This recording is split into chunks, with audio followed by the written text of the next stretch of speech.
Joe, congratulations on winning the Eastern Conference Finals. What's up, guys?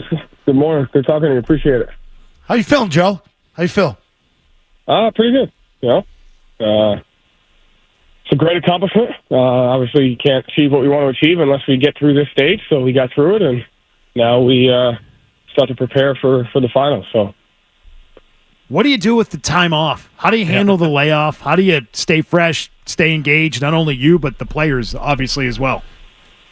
Yeah, I think it's kind of similar to the balance of in between each series. So you definitely want to take a day or two to enjoy it, which I hope the guys do, and then kind of get right back into kind of the mindset of just kind of staying in the fight. So definitely physically, mentally, emotionally, got to take a step back, but at the same time, you got to just stay in the fight. Joe, serious question here. The human element of it.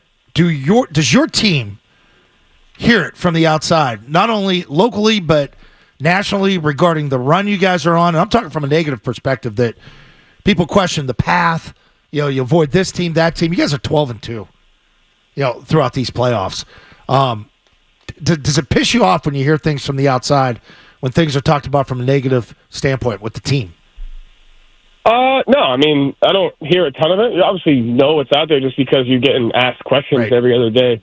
And so, what's out there. But at the same time, it doesn't piss me off. It's just control what you can. There's nothing you can do about it. And I think there's always two sides to a narrative. Regardless of the path that we've been on, if you don't take care of business, there'll be a reason why. And if you do take care of business, there'll be a reason why. So I think the great thing this team has done this year is kind of just stay balanced, focus on what's true, and at the same time focus on, the things that we can control. And I think every test that's been put in front of us, we've kind of handled, as a team and with togetherness and kind of with the right mindset.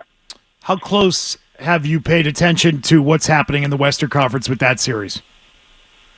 I've been on it, kind of been watching it, both teams, obviously leaning a little bit more towards Dallas just because of the situation that we're in. So just trying to take a look at some of the themes and concepts that will correlate, outside of the obvious of the tactical stuff. But, each team, each series presents, I think, some themes and some conceptual things that you have to be ready for. And that's kind of where we'll start when we get back to practice. When you look at Minnesota and Anthony Edwards, and there's been a lot of talk about he's the next great one. Plays with a lot of energy, talks the talk and tries to walk the walk. What do you see when you watch him play? He's obviously a great player. He's explosive. When he's at his best, he scores kind of at all three levels, in transition. His pull-up threes, his pull-up twos, and then the way he attacks the basket. So, and I think he's picked up his defense throughout this entire season. I remember one game we played at their place. He had some really good defensive stops toward the end of the game. So, definitely a player that's on the rise. What's impressed you the most with what Drew Holiday's brought to your team throughout this postseason? That's a great question. I think the thing that's impressed me most about the entire team is the open-mindedness to impact and win games any different way. And every time coming into a game, there's certain things that you obviously need to do night in and night out and win, but there's also things that each game presents that you could take advantage of. So I think our team in general has done that. Each guy isn't defined by one thing. And I think Drew, over the course of his season here, he was quick to adapt to his offensive role. I think especially in Milwaukee, he kind of got into being the point guard. And so he always knew his matchup. He kind of always knew the plays that were run for him. He just knew how to interject himself into the game as being the primary ball handler the majority of the time. Whereas he comes here and different guys are guarding him. The five is guarding him. Sometimes the matchup is guarding him. Sometimes he's playing point. Sometimes he's screening. Sometimes he's in the corner. So just really his ability to adapt from an offensive standpoint, become a playmaker in different ways, and then just impact the game differently each and every night. Joe, is there an awareness with the team of Al Horford and what it would mean to win this next series for a guy like Al Horford? He's about to celebrate a birthday this coming week. He'll turn 38 years old. He's had a long, successful career, and he's chasing that title right now. He may not get as many chances to win it as some of the other younger players on the roster. Is that part of the awareness right now for the team? I think there's been an awareness towards just who he is as a person, how he carries himself, and how important he is to the organization and the league, really since I've been here. And the respect that he has from me, from his teammates, from the organization, just by who he is and how he plays the game. And I think naturally understanding the situation that we're in, the situation that he's in, there's definitely an awareness to it. I think that's kind of what brings a team closer together around this time is you got to be able to think about the guy next to you. You got to stick together, and you have to understand that you need the guy next to you in order to win. So it's definitely an awareness to that, but also it's an awareness to the guy next to you for everybody and kind of what it takes to win and how you got to do it together. I know last time we talked to you, you said you haven't spoken to the team doctors regarding Porzingis. Have you spoken to them this week? No, I never talked to those guys. You're so consistent. Will we see him in Game 1 of the NBA Finals?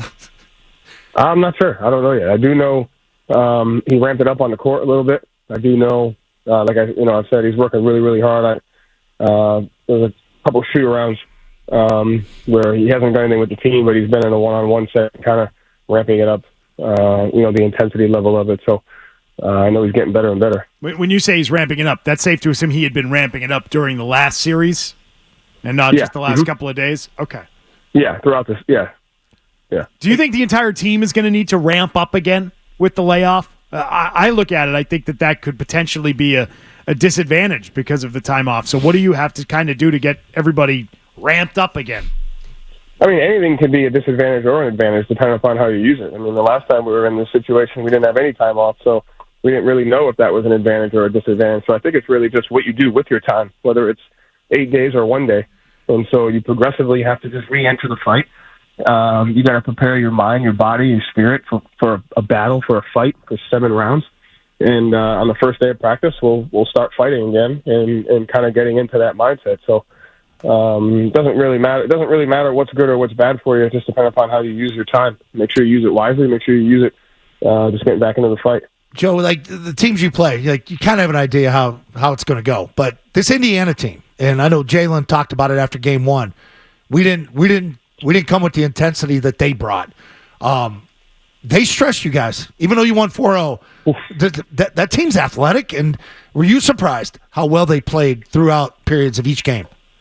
No, I was not surprised one bit. And, one of the things that I think we learned in Game 5 of the Cleveland series, and we kind of talked about this as a team, is like your opponent has to bring out the best in you. And, if you take a look at other sports of like, martial arts and fighting, and like you see a ton of the opponent bringing out the best in you. And I saw that in the second half of the Cleveland game.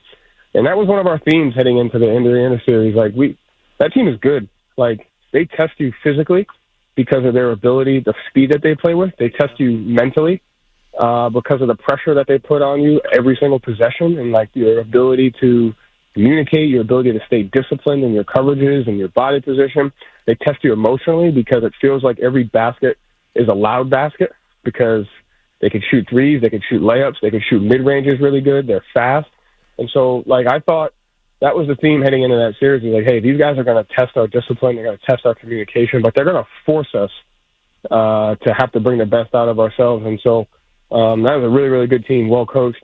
And I thought they did that, and I thought our guys responded really well. How many times do you think you can watch The Town between now and the finals?